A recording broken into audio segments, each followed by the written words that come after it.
This is not financial advice, it's not legal advice for entertainment and educational purposes only, and anything I say is my opinion.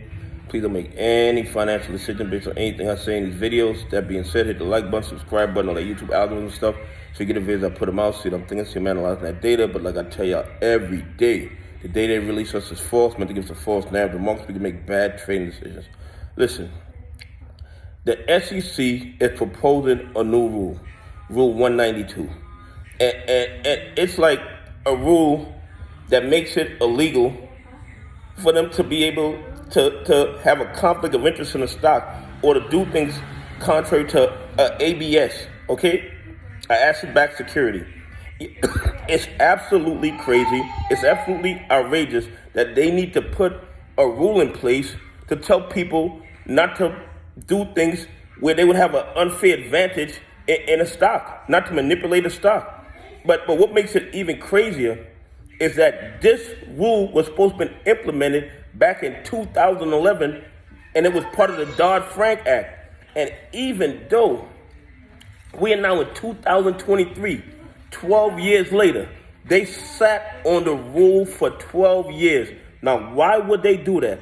Why would they sit on a rule that was meant to stop the fraud and corruption that caused the economic collapse in 2008? And then 12 years later, they putting it back on the table? Shouldn't have been passed 12 years ago, right after they stole or manipulated or misappropriated all this money, stole money from retail investors, stole money from pension funds, wrecked the real estate market.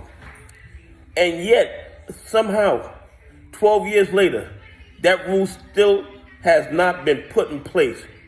So who is really more responsible?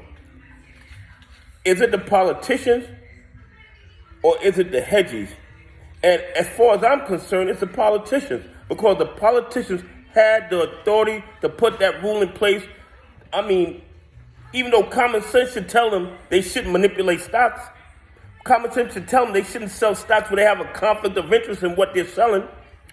But because these hedgies donate billions and billions of dollars to these politicians, they sit on the sidelines while they rob retail investors and pension funds with no consequences. Anyway, please leave some comments. Tell me what you think about them implementing a rule that was implemented in 2011. Why would they put it back on the table now? Anyway, have a great day. God bless, and I appreciate y'all on this journey with me.